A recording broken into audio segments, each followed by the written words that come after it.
요즘 시편 말씀을 묵상하고 있는데 우리가 읽었던 이 시편을 옛날에 이스라엘 백성들이 예배 드릴 때 찬양으로 사용했습니다.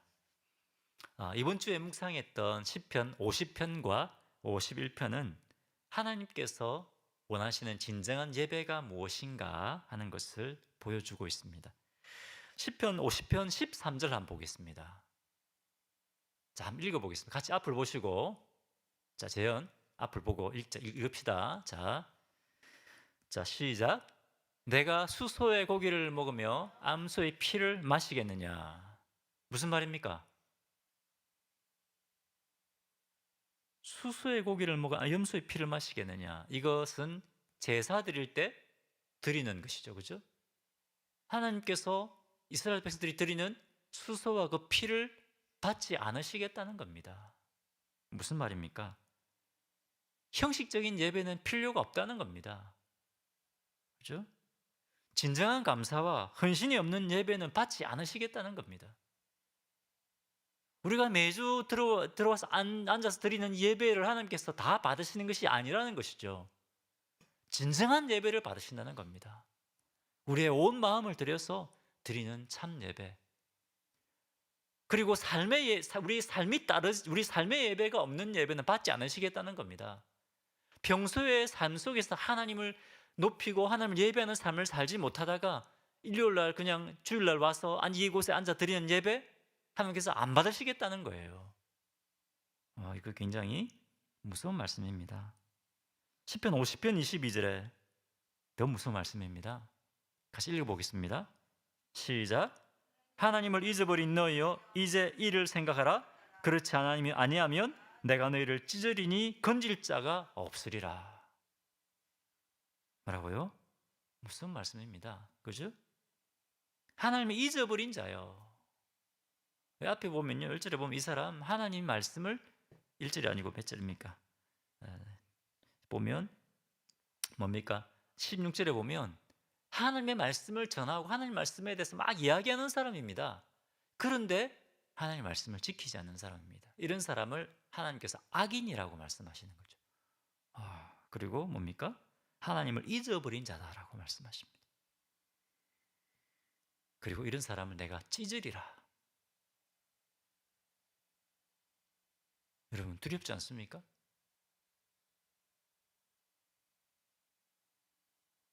우리 하나님을 경외하고 두려워야 될 뿐입니다. 함부로 하면 안 됩니다, 여러분.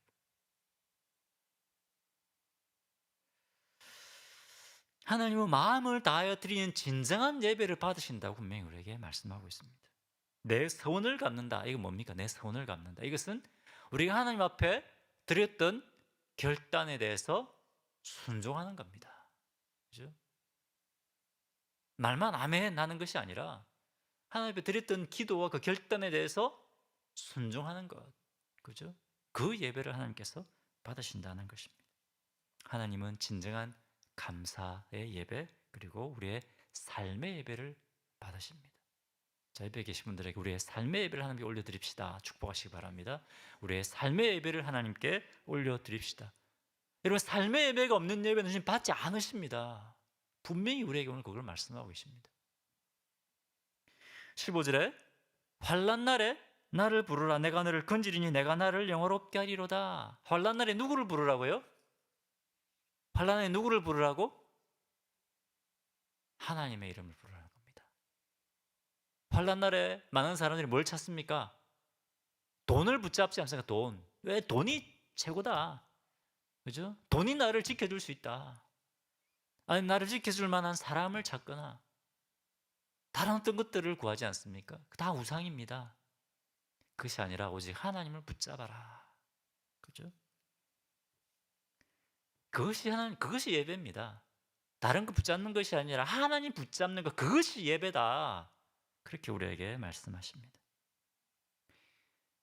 계속해서 50장, 51장 하나님께서 원하시는 예배가 어떤 것인가 말씀하시는데 오늘 51장도 마찬가지입니다. 51장도 하나님께서 원하시는 진정한 예배가 무엇인가 그것을 우리에게 말씀하시는데 특별히 하나님께서 원하시는 진정한 예배는 우리가 하나님 앞에 드리는 진정한 회개, 진정한 회개가 또 진정한 예배다고 말씀하십니다.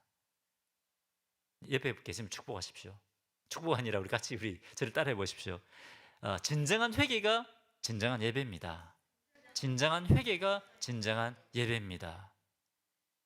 회개가 예배라는 거예요. 진정한 회개가 예배라는 겁니다. 자, 그럼 진정한 회개는 무엇인가? 먼저 하나님의 풍성한 사랑과 긍휼을 의지하는 것입니다. 하나님의 풍성한 사랑과 뭡니까? 긍휼을 의지하는 것이다. 쉽게 말하면 뻔뻔해도 하나님 앞에 나와 회개하기 원하신다는 겁니다. 때로는 내가 이 죄를 지어 하나님 앞에 나갈 수 있을까라고 생각되어질 때도 뻔뻔하게도 하나님 앞에 나가는 것, 그것을 하나님 기뻐하신다는 거예요. 여러분, 이 시의 배경, 오늘 읽었던 이 시의 배경 아시죠? 그렇죠? 표제를 보면 나오지 않습니까? 다윗이 밧세바와 간음을 저지릅니다. 거기서 그치지 않고 어떻게 합니까? 충성스러운 부하이면서 밧세바의 남편인 우리아를 죽여버립니다. 그것이 이 시의 배경입니다. 나단 선지자가 다윗에게 와서 그 죄를 지적하죠. 그 전까지는 몰랐어요. 그 전까지 자기가 전혀 죄인이 아니라고 생각하고 있습니다. 나단 선지자가 와서 그 죄를 딱 지적해 주었을 때, 그때 다윗이 그 죄를 인정하고 받아들입니다. 근데 여러분, 사실 이 다윗이 지은 죄가 보통 죄가 아니죠. 간음을 한 것도 엄청난 죄인데 살인을 했습니다. 그것도 충성스러운 자기 부하를 살인했습니다. 용서받을 수 없는 죄입니다. 죽어 마땅한 죄입니다. 여러분, 용서할 수 있습니까? 이 죄를? 용서받을 수 없는 죄입니다. 그런데 5장 51장 1절을 한번 보겠습니다. 하나님이여, 주의 인자를 따라 내게 은혜를 베푸시며 주의 많은 긍휼을 따라 내 죄악을 지워 주소서. 뭡니까? 주의 많은 긍휼을 따라 내 죄악을 지워 주소서. 뻔뻔하게도 다윗은 하나님 이 죄를, 하나님의 그 인자하심과 그 풍성한 긍휼하심을 인하여 이 죄를 좀 지워 주십시오, 그렇게 기도하고 있습니다. 너무 뻔뻔하지 않습니까? 4절을 보겠습니다. 내가 주께만 범죄하여, 주께만 범죄했다 이 말은 다른 사람한테는 죄를 안 지었다 이 말이 아니라, 다른 사람에게는 잘못이 없다는 말이 아니라 모든 죄는 궁극적으로 하나님에 대하여 죄를 짓는 것이다, 이런 고백입니다. 주의 목전에 악을 행하였사오니 주께서 말씀하실 때에 의로우시다 하고 주께서 심판하실 때에 순전하시다 하리이다. 진짜 뻔뻔합니다. 하나님이 저를 어렵다고 해주시면 저는 의로워질 수 있습니다, 이 말 아닙니까?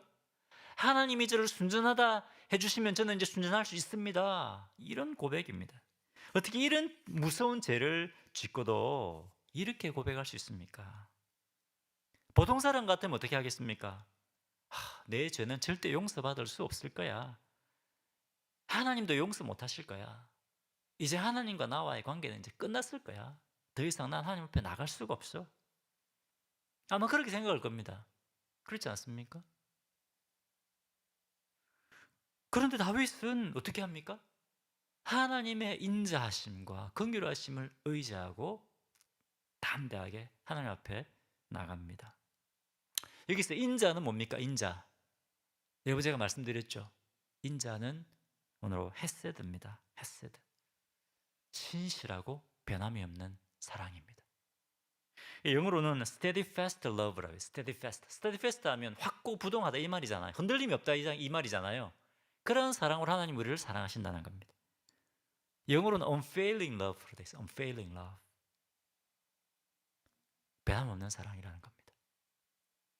놀라운 사랑입니다. 여러분, 우리가 죄를 지어도 우리를 향한 하나님의 사랑은 변함이 없다는 겁니다. 하나님의 백성을 향한 그 사랑은 변함이 없습니다. 내가 잘하면 하나님 사랑해 주시고 못하면 사랑하지 않습니까? 그렇습니까, 여러분? 내가 하나님 앞에 너무 잘하기 때문에 하나님 나를 사랑하시는 겁니까? 못하면 이제 하나님 너 이제 내 자녀 아니야 딱 끊어버리십니까? 어떻습니까?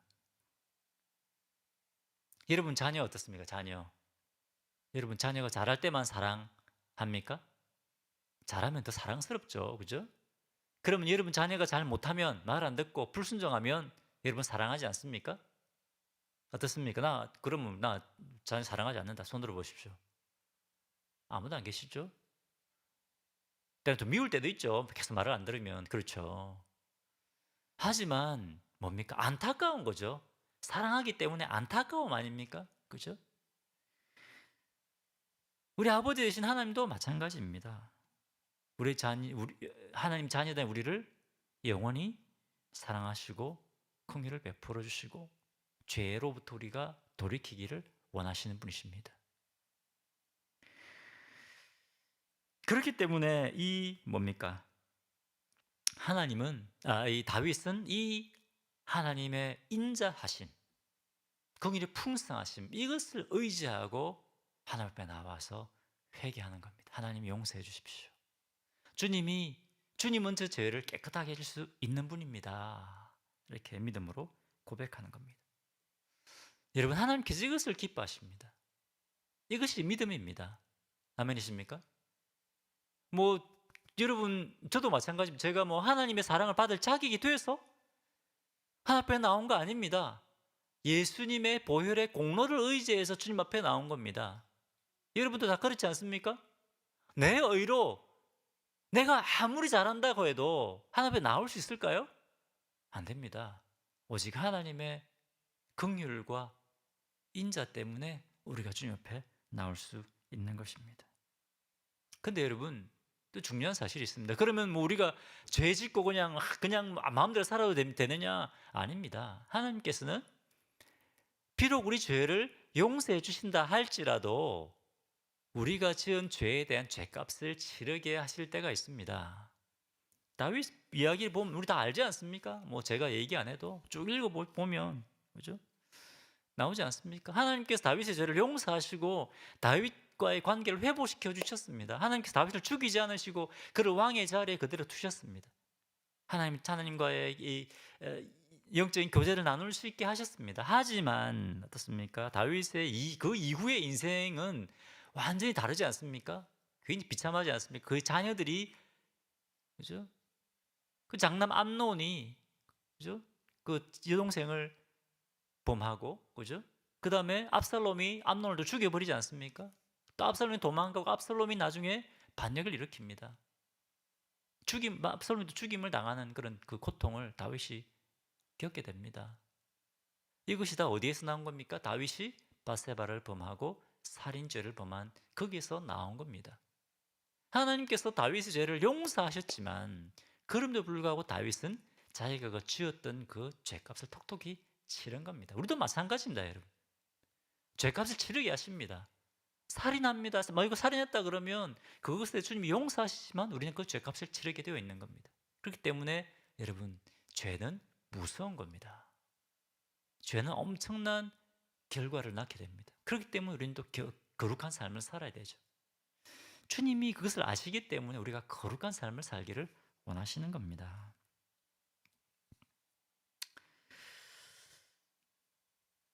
그럼에도 불구하고 죄를 회개하는 것과 그렇지 않은 것과는 천지 차이가 있습니다. 사울왕은 어땠습니까? 회개할 기회를 계속 주셨음에도 불구하고 사울왕은 끝까지 회개하지 않았습니다. 어떻게 됐습니까? 하나님과의 관계가 완전히 단절되고 말았습니다. 그것보다 더 무서운 것은 뭡니까? 그 영혼이 지옥불에 떨어지는 거 아닙니까? 그렇죠? 하나님의 심판을 받는 것입니다. 다윗은 어떻습니까? 다윗도 죽어 마땅한 죄를 지었습니다. 하지만 다윗은 회개했습니다. 하나님의 긍휼하심을 구하고 회개했습니다. 하나님께서 그를 용서하시고 하나님과의 관계를 회복시켜 주셨습니다. 계속해서 하나님의 은혜 안에서 다윗은 살게 되었습니다. 천지 차이입니다, 여러분. 회개하는 것과 회개 안 하는 것 천지 차이입니다. 말로 형용할 수 없는 차이입니다. 우리가 회개해야 됩니다. 히브리서 10장 19절에 이렇게 되어 있습니다. 그러므로 형제들아 같이 한번 읽어보겠습니다. 시작. 그러므로 형제들아 우리가 예수의 피를 힘입어 성소에 들어갈 담력을 얻었나니. 성소는 어디입니까? 하나님의 임재하심 아닙니까? 그죠? 우리가 무엇을 의지하여? 예수 그리스도의 보혈을 의지하여 담대하게 하나님 앞에 나아갈 수 있게 된 겁니다. 할렐루야. 우리가 이 시간에 주님 앞에 나와서 기도할 수 있는 것도, 그죠? 예수 그리스도의 보혈의 은혜입니다. 구속의 은혜입니다. 그 은혜 때문에 우리가 담대하게 하나님 앞에 나갈 수 있게 된 것입니다. 예수 그리스도의 피가 깨끗하게 하지 못할 어떤 죄도 없습니다. 아멘이십니까? 예수 그리스도의 보혈의 능력이 있습니다, 여러분. 어떤 우리의 연약함과 어떤 우리의 죄악도 예수 그리스도의 피가 우리를 다 깨끗게 하고 용서할 수 있는 겁니다. 그렇기 때문에 요한일서 1장 9절 말씀에 어떻게 됐습니까? 만일 우리가 우리 죄를 자백하면 그는 미쁘시고 이로사 우리 죄를 사시며 우리를 모든 불의에서 깨끗게 하실 것이요. 할렐루야. 어디서 깨끗게 하신다고요? 모든 불의에서 깨끗하게 하신다는 겁니다. 할렐루야. 놀라운 주님의 은혜입니다. 우리가 죄를 고백하면 주님 용서해 주십니다. 죄책감에 빠져서 여러분 스스로 목숨을 끊는 사람도 많습니다. 이 주님의 죄 용서의 은혜를 모르기 때문에 그렇습니다. 자기 자신을 용서하지 못하는 사람도 있습니다. 그런데 우리 주님은 다 용서하신다는 겁니다. 제가 이제 청년 때 이제 뭐 아시는 분 계시겠지만 김동욱 목사님이 저희 담임 목사님이셨습니다. 설교할 때 자신의 그냥 부끄러운 죄를 고백하신 적이 있습니다. 어떤 죄냐면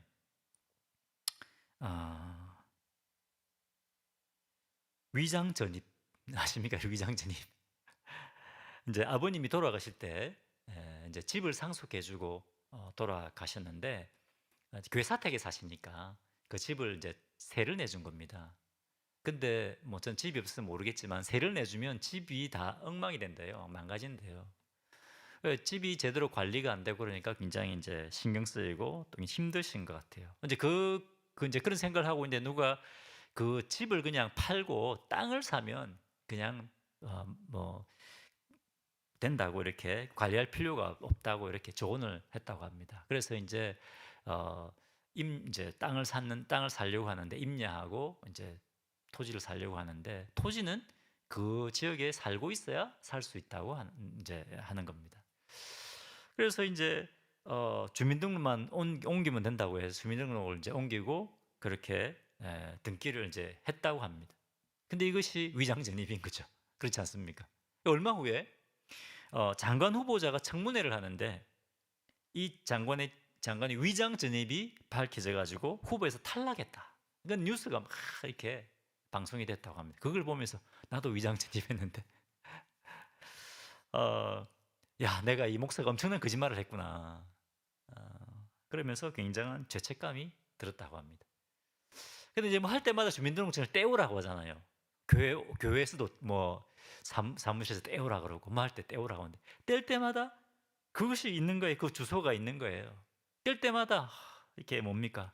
죄책감이 느껴지는 거예요. 위장전입. 뗄 때마다 기록이 남아 있는 거예요. 없어지지 않는 거예요. 뭐 지울 수가 없잖아요. 주민등록이 해놨는데. 그죠? 볼 때마다 너무 죄책감이 들고 목사가 이런 거짓말을 해가지고 그죠? 볼 때마다 이게 거짓말한 이 목사 스스로 너무너무 죄책감이 들었는데 근데 어느 날 주민등록 등본을 딱 발급을 받는데 보니까 이 양식이 바뀌고 깨끗해진 거예요.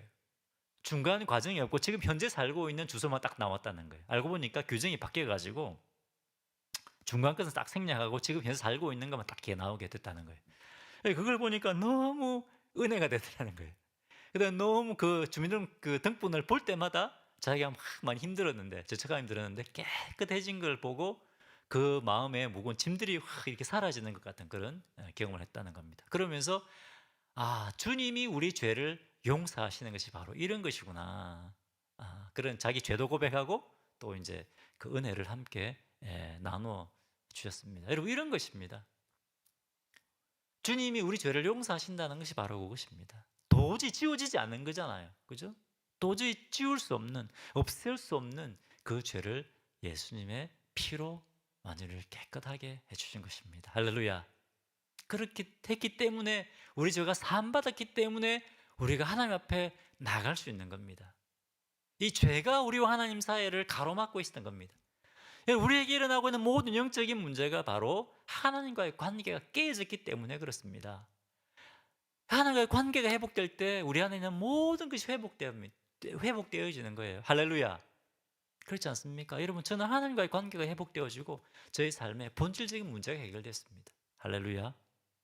주님이 예수 그리스도의 피로 우리를 이렇게 우리의 죄를 사하시고 우리를 존귀한 하나님의 자녀로 삼으신 것입니다. 다윗은 그것을 붙들었다는 거예요. 그 하나님의 은혜를 붙들었다는 거예요. 뻔뻔해서 도저히 하나님 앞에 나아갈 수 없음에도 불구하고 하나님의 그 인자하심과 풍성한 그 긍휼함을 의지하고 하나님 앞에 나아간 겁니다. 여러분, 이것이 진정한 회개입니다. 14절 보겠습니다. 하나님이여, 나의 구원의 하나님이여, 피 흘린 죄에서 나를 건지소서. 내 혀가 주의 의를 높이 노래하리라. 어떤 죄에서 용서하신다고요? 피 흘린 죄에서. 피를 흘린 살인죄라 할지라도 하나님께서 용서하신다는 겁니다. 깨끗하게 하시고 건져 주신다는 것입니다. 할렐루야. 그때 하나님께서 그것을 기뻐하시고 그것을 예배로 받으신다라고 하는 것입니다. 자, 두 번째 하나님께서 원하시는 진정한 회개는 무엇이냐? 마음과 힘을 다하여 회개하고 회복을 구하는 것입니다. 여러분, 한번 나와서 그냥 일주일에 한 번 죄 다 모아가지고 한번 그냥 회개 기도하면 하나님께서 싹 그냥 용서해 주시는 것이 아니라는 겁니다. 마음을 다하여 힘을 다하여 죄를 고백하라는 겁니다. 힘을 다하여 회복을 위해서 구하라는 겁니다. 그것이 진정한 회개다. 그렇게 말씀하십니다. 오늘 다윗의 이 회개의 기도를 보면 계속해서 자기의 죄를 하나님 앞에 철저하게 인정하고 고백합니다. 3절 보겠습니다. 무릇 나는 내 죄가를 아오니 내 죄가 항상 내 앞에 있나이다. 자기 죄인인 것을 인정합니다. 5절 내가 죄악 중에서 출생하였으며 어머니가 죄 중에서 나를 잉태하였나이다. 이것뿐만 아닙니다. 쭉 보면 자기가 죄인이라는 것을 계속 드러내고 있잖아요. 뿐만 아니라 죄를 고백하는 것을 보면 계속해서 다른 표현을 쓰고 있습니다. 계속 다른 표현을 쓰고 있습니다. 1절 어떻게 고백하고 있습니까? 내 죄악을 지워주소서. 내 죄악을 지우십시오. 2절에는 또 어떻게 고백하고 있습니까? 2절 나의 죄악을 맑게 씻으시며 뭡니까? 나의 죄를 깨끗이 제하소서. 이 다윗이 용서해달라는 이 말을 갖다가 다른 말로 계속 표현하고 있습니다. 이 말은 뭡니까 지금? 간절하게 하나님 이 죄를 좀 용서해 주십시오. 제가 정말 주님 앞에 씻을 수 없는 죄를 지었습니다. 하지만 이 죄를 용서해 주십시오. 씻어 주십시오. 깨끗하게 해 주십시오. 도말해 주십시오. 계속 다른 말을 쓰고 있습니다. 7절에 구슬초로 나를 정결하게 하소서. 내가 정하리이다. 그 다음에 또 나의 죄를 어떻게 해요? 씻어 주소서. 7절 마지막에 또 어떻습니까? 9절입니다. 9절 주의 얼굴을 내 죄에서 돌이키시고 내 모든 죄악을 지워주소서. 앞에는 씻어주소서. 죄를 지워주소서. 지금 계속 고백하고 있습니다. 그렇죠? 그 다음에 14절입니다. 14절은 피 흘린 죄에서 나를 건지소서. 죄에서 나를 건져주십시오. 이렇게 고백하고 있는 겁니다. 이것은 뭡니까? 지금 다윗이 그냥 한 번쯤 주님 죄 졌으면 용서해 주십시오 이런 것이 아니에요. 다윗이 마음을 다하여 지금 주님 앞에 회개하고 있는 겁니다.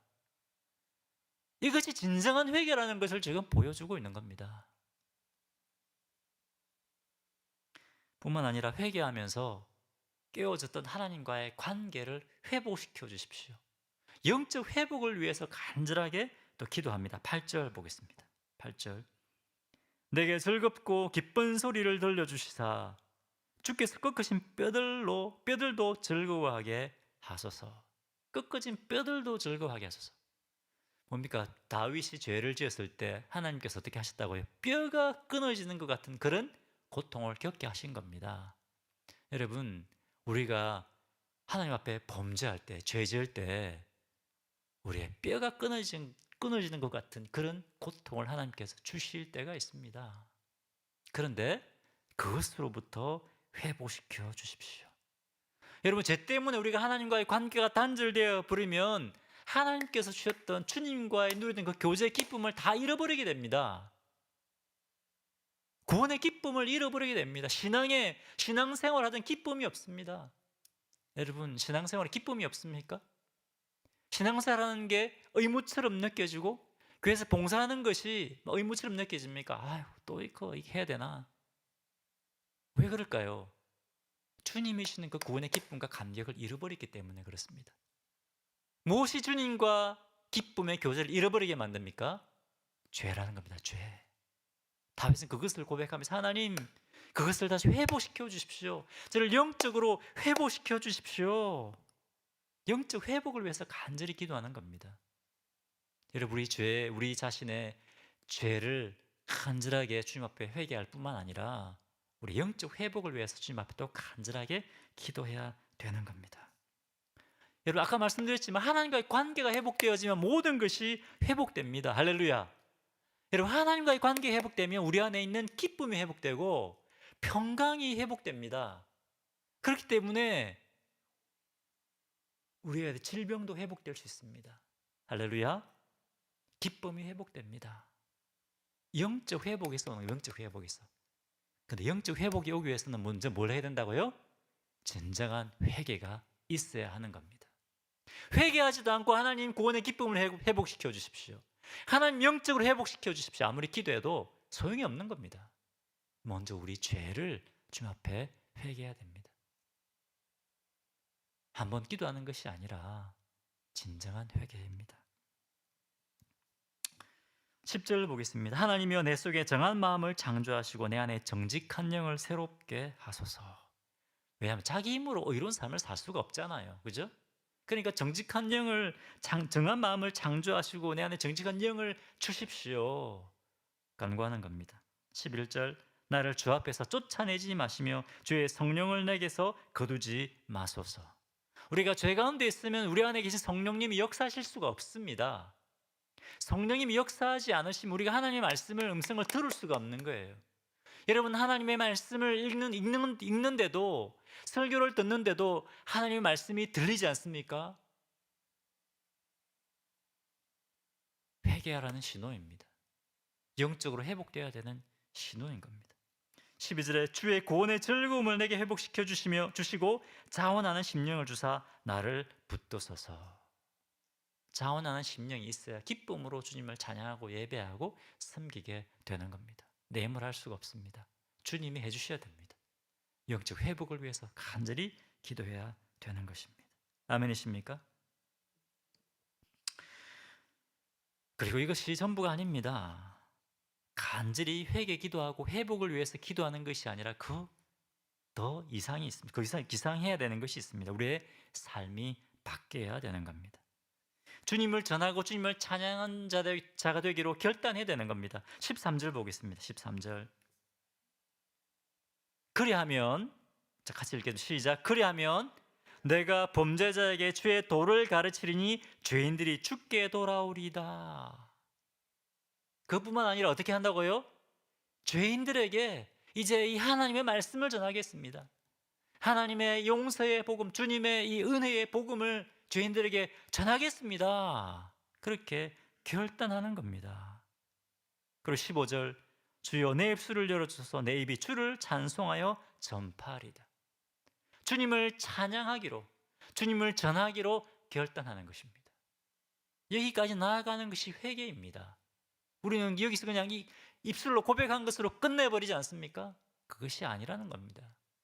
진정한 회개는 죄를 간절히 고백하고 영적 회복을 위해서 간절히 구하고 주님을 찬양하고 전하기로 결단하는 것. 거기까지 나아갈 때 그것이 회개다. 이렇게 우리에게 보여주고 있는 겁니다. 아멘이십니까? 자, 그때 진정한 예배가 회복됩니다. 16절, 17절 보겠습니다. 16절. 주께서는 제사를 기뻐하지 아니하시나니. 또 말씀하시죠.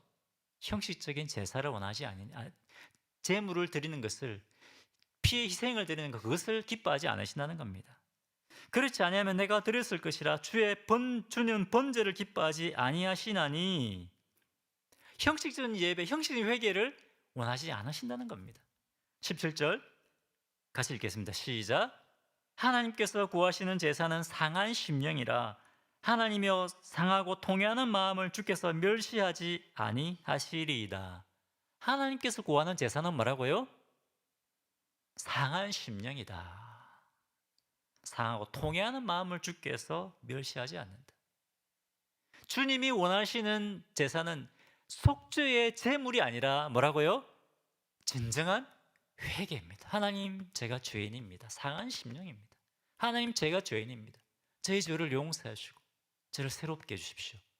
그것을 원하신다는 겁니다.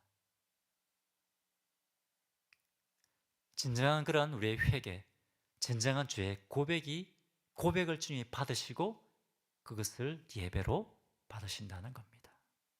아멘이십니까? 근데 그것을 우리 힘으로 할 수 없습니다. 그렇기 때문에 다윗은 10절에 하나님이여 내 속에 정한 마음을 창조하시고 내 안에 정직한 영을 새롭게 하소서 구하는 겁니다. 주님의 은혜로, 성령의 은혜와 능력으로 우리가 이렇게 주님 앞에 고백하고 이렇게 살 수가 있는 겁니다. 아멘이십니까? 두 번째, 진정한 회개는 뭐라고요? 입술로만 하는 고백이 아니라 마음과 힘을 다하여 주님 앞에 드리는 회개입니다. 마지막 세 번째입니다. 마지막 세 번째, 하나님께서 원하시는 회개는 나 개인의 회개에서 끝나는 것이 아닙니다. 공동체의 회개까지 넘어가는 것입니다. 그것이 진정한 회개입니다. 18절과 19절을 보겠습니다. 주의 은택으로 시온에 선을 행하고 예루살렘 성을 쌓으소서. 19절. 그때에 주께서 의로운 제사와 번제와 온전한 번제를 기뻐하시리니 그때에 그들이 수소를 주의 제단에 드리리이다. 18절. 주의 은택으로 시온에 선을 행하시고 예루살렘 성을 쌓으소서. 이것은 뭡니까? 자기 개인의 죄를 떠나서 이제 예루살렘 공동체, 하나님의 공동체가 세워지고 이 공동체 예배가 온전히 드려지고 세워지게 해주십시오. 그러한 간구입니다. 이 시편에 나오는 시들은 아까 말씀드린 것처럼 예배 때, 공적인 예배 때 사용이 되었습니다. 그리고 성령께서 이 시편을 편집하게 하셨습니다. 다윗이 썼던 이런 시들을 다 모아서 편집을 한 겁니다. 이 편집되는 과정 가운데서도 성령께서 함께 하신 거예요. 그냥 사람이 막 편집한 것이 아닙니다. 성령께서 역사하셔서 인도하셔서 이런 시들을 모아서 편집하고 예배에 찬양으로 드린 겁니다. 근데 이 예배 때 드렸던 이 시 가운데 어떻게 해요? 이 개인의 회개가 어디까지 넘어간다고요? 공동체 회개와 공동체 예배의 회복까지 이렇게 넘어가는 것입니다. 여러분, 하나님 원하시는 회개는 내 자신의 회개, 내 자신의 가정의 회개, 이것을 넘어서야 됩니다. 많은 경우에 우리는 나 자신의 기도, 우리 가정의 기도, 마냥 우리 교회의 기도에서 끝나지 않습니까? 그죠? 근데 주님이 원하시는 것은 그것을 뛰어넘기를 원하시는 겁니다. 나 자신과 내 가정뿐만 아니라 또 우리 교회뿐만 아니라 한국과 미국의 교회들마다 하나님을 향한 예배가 회복되고 진정한 회개가 일어나고 진정한 영적 회복이 일어나고 예배가 새롭게 세워지는 그것을 위해서 구하라는 겁니다. 거기까지 나아갈 때 그것이 진정한 회개라는 겁니다. 아멘이십니까? 오늘 주님이 우리에게 받으시는 진정한 예배가 무엇인가? 그것은 진정한 회개라고 말씀하셨습니다. 진정한 회개는 뭡니까? 내 의를 의지하는 것이 아니라 누구의 의를 의지한다고요? 하나님의 인자심과 풍성한 긍휼, 예수 그리스도의 보혈을 의지하고 담대하게 주님 앞에 나올 때 그것이 하나님 앞에 드리시는 예배다. 진정한 회개다. 말씀하십니다. 두 번째, 진정한 회개는 입술로만 하는 회개가 아니라 뭐라고요? 마음과 힘을 다하여 드리는 예배다. 진정한 회개 뿐만 아니라 회복을 위해서, 영적 회복을 위해서 간절히 기도하는 것. 또 뭡니까? 주님의 용서의 복음, 은혜의 복음을 선포하고 찬양하는 것. 그까지 나아갈 때가 진정한 회개다. 그 다음에 또 세 번째, 진정한 회개는 내 개인의 회개에서 끝나는 것이 아니라 우리 교회 공동체, 나아가서 우리 모든 하나님의 교회, 모든 한국과 미국의 모든 교회들의 예배의 회복을 위해서, 영적 회복을 위해서 기도하는 것. 끝까지 나아갈 때가 진정한 회개다. 여러분, 주님이 그것을 기뻐하십니다. 아멘이십니까? 그러한 우리 성도님들이 되어야겠습니다. 우리 세상의 빛교회 우리 성도님들이 우리 교회만 위해 기도하는 것이 아니라, 우리 교회의 부흥을 위해서 기도하는 것이 아니라, 이 땅의 모든 교회들이 회복되고 부흥하는 것을 위해서 기도하는 그런 교회, 정말 주님이 기뻐하시는 그런 교회가 되었으면 좋겠습니다. 그런 교회가 됩시다. 아멘이십니까?